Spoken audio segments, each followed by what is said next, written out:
സർക്കാരും ദേവസ്വം ബോർഡും ചേർന്ന് നടത്തുന്ന ആഗോള അയ്യപ്പ സംഗമം തടയണമെന്നാവശ്യപ്പെട്ടുള്ള ഹർജികൾ സുപ്രീം കോടതി നാളെ പരിഗണിക്കും. രാഷ്ട്രീയ ലക്ഷ്യത്തോടെയുള്ള പരിപാടിക്ക് ദേവസ്വം ബോർഡിന്റെ പണം ഉപയോഗിക്കാനാകില്ലെന്ന് ഹർജിയിൽ ചൂണ്ടിക്കാട്ടിയിട്ടുണ്ട്. പമ്പ പരിസ്ഥിതി ലോല പ്രദേശമാണെന്നും ആഗോള അയ്യപ്പ സംഗമം ഹൈക്കോടതി മുൻ വിധികളുടെ ലംഘനമാണെന്നും ഹർജിയിൽ വാദിക്കുന്നുണ്ട്. ഹർജികൾ അടിയന്തരമായി പരിഗണിക്കണമെന്ന ആവശ്യം അംഗീകരിച്ചുകൊണ്ടാണ് കേസ് നാളെ എടുക്കുന്നത്. വിവരങ്ങൾ ഡൽഹിയിൽ നിന്ന് ജിഷ്ണു കൃഷ്ണനാണ് നൽകുന്നത്. ജിഷ്ണു, നമസ്തേ, ഗുഡ് മോർണിംഗ്. എന്തായാലും ഈ ആഗോള അയ്യപ്പ ഭക്ത സംഗമം ഹൈന്ദവ വിശ്വാസികൾ രൂക്ഷമായ ഭാഷയിൽ പ്രതികരിക്കുന്നുണ്ട്. അതിശക്തമായ പ്രതിഷേധം ഈ വിഷയത്തിൽ ഉയരുന്നുണ്ട്. ഇതിനിടയിലാണ് സുപ്രീം കോടതി നിർണായകമായ ഇടപെടൽ ഈ വിഷയത്തിൽ നടത്തുന്നത്. നാളെ എന്തായിരിക്കും ജിഷ്ണു സംഭവിക്കാൻ പോകുന്നത്?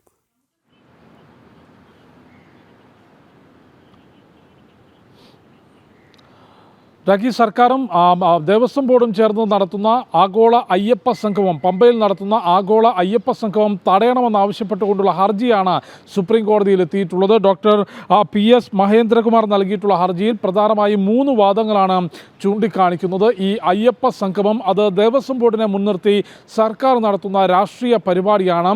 ഈ പരിപാടിക്ക് ദേവസ്വം ബോർഡിൻ്റെ പണം ഉപയോഗിക്കുന്നുണ്ട്. ദേവസ്വം ബോർഡിൻ്റെ പണം ദൈവത്തിൻ്റെ പണമാണ്, അത് ദേവൻ്റെ പണമാണ്. അത് ഇത്തരത്തിലുള്ള രാഷ്ട്രീയ പരിപാടികൾക്ക് ഉപയോഗിക്കാൻ സാധിക്കില്ല. മറ്റൊന്ന്, പമ്പ പരിസ്ഥിതി ലോല പ്രദേശമാണ്. മുൻപ് ഇത്തരത്തിലുള്ള പരിപാടികൾ നടത്താൻ ശ്രമിച്ചപ്പോൾ ഹൈക്കോടതി തന്നെ ഇടപെട്ട് അത് തടഞ്ഞിട്ടുണ്ട്. അതായത് നിലവിലെ അയ്യപ്പ സംഗമം, ആഗോള അയ്യപ്പ സംഗമം ഹൈക്കോടതിയുടെ മുൻ വിധികളുടെ ലംഘനമാണ്, കൂടാതെ വന നിയമങ്ങളുടെ ലംഘനമാണ്. ഇത് പരിശോധിച്ചുകൊണ്ട് സർക്കാരിനെയും ദേവസ്വം ബോർഡിനെയും ഈ നടപടികളിൽ നിന്ന് തടയണം എന്ന ആവശ്യമാണ് സുപ്രീം കോടതിക്ക് മുൻപിലേക്ക് വെച്ചിട്ടുള്ളത്. കോടതിയുടെ നിരീക്ഷണവും ഒപ്പം നാളെ ഈ വിഷയത്തിൽ കോടതി എടുക്കുന്ന നിലപാട് എന്തായിരിക്കും എന്നുള്ളത് ഏറെ നിർണായകമാകും. കാരണം 20-ാം തീയതിയാണ്, ശനിയാഴ്ചയാണ് ആഗോള അയ്യപ്പ സംഗമം പമ്പയിൽ നടക്കാനിരിക്കുന്നത്. അതിനു മുൻപ് അടിയന്തരമായി തന്നെ ഈ ഹർജി പരിഗണിക്കണമെന്ന ആവശ്യം സുപ്രീം കോടതി അംഗീകരിക്കുകയും അതിൻ്റെ അടിസ്ഥാനത്തിലാണ് നാളെ കേസ് പരിഗണിക്കുന്നത്. പക്ഷേ കോടതിയുടെ ഭാഗത്തുനിന്ന് എന്ത് നിരീക്ഷണവും ഇടപെടലും ഉണ്ടാകും എന്ന് നോക്കിക്കാണണം. കാരണം ഹൈക്കോടതിയിൽ സമാനമായ വിഷയങ്ങൾ ഉന്നയിച്ച് കേസ് നടന്നിരുന്നു. ആ സമയത്ത്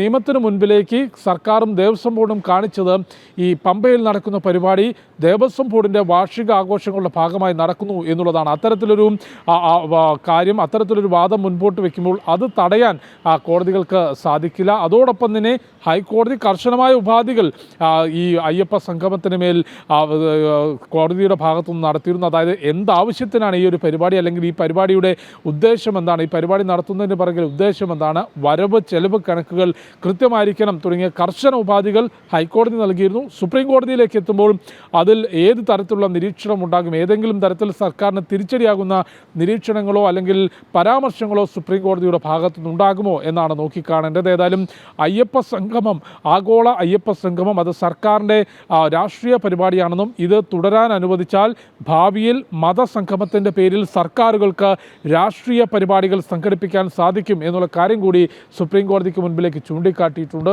ഒപ്പം നേരത്തെ ഈ ശബരിമലയിലെ ആചാരങ്ങളെ അത് തകർക്കുന്നതിനും ഒപ്പം ആചാരങ്ങൾ സംരക്ഷിക്കുന്നതിനായി നാമജപം നടത്തിയിട്ടുള്ള ഭക്തർക്കെതിരെ എടുത്ത കള്ളക്കേസുകൾ പോലും പിൻവലിക്കാതെ സർക്കാരും ദേവസ്വം ബോർഡും നടത്തുന്ന ആഗോള അയ്യപ്പ സംഗമത്തിനെതിരെ ജനങ്ങളുടെ ഭാഗത്തുനിന്നും വിശ്വാസികളുടെ ഭാഗത്തുനിന്നും പ്രതിഷേധം ഉയരുന്നുണ്ട്. രാഖി. ശരി ജിഷ്ണു, എന്തായാലും ആഗോള അയ്യപ്പ ഭക്ത സംഗമത്തിൽ ഇനി സുപ്രീം കോടതിയാണ് തീരുമാനങ്ങൾ എടുക്കാൻ പോകുന്നത്. വിഷയം സുപ്രീം കോടതിയുടെ പരിഗണനയിലേക്ക് എത്തുകയാണ്. ഹർജികൾ സുപ്രീം കോടതി നാളെ പരിഗണിക്കും. രാഷ്ട്രീയ ലക്ഷ്യത്തോടെയുള്ള പരിപാടിക്ക് ദേവസ്വം ബോർഡിന്റെ പണം ഉപയോഗിക്കാൻ ആകില്ല എന്ന കാര്യം തന്നെയാണ് ഹർജിയിൽ ചൂണ്ടിക്കാട്ടിയിട്ടുള്ളത്. പമ്പ പരിസ്ഥിതി ലോല പ്രദേശമാണ്. ആഗോള അയ്യപ്പ സംഗമം ഹൈക്കോടതി മുൻ വിധികളുടെ ലംഘനമാണ് എന്നുകൂടി ഹർജിയിൽ വാദിക്കുന്നുണ്ട്. എന്തായാലും നാളെ അടിയന്തര പ്രാധാന്യത്തോടുകൂടി വിഷയം സുപ്രീം കോടതി എടുക്കുന്നു. എന്ത് നിലപാട് ഈ വിഷയത്തിൽ സുപ്രീം കോടതി എടുക്കും എന്നുള്ളതാണ് ഇനി അറിയേണ്ടത്. ഡൽഹിയിൽ നിന്ന് ജിഷ്ണു കൃഷ്ണനാണ് വാർത്തയുടെ വിശദാംശങ്ങൾ നൽകിയത്.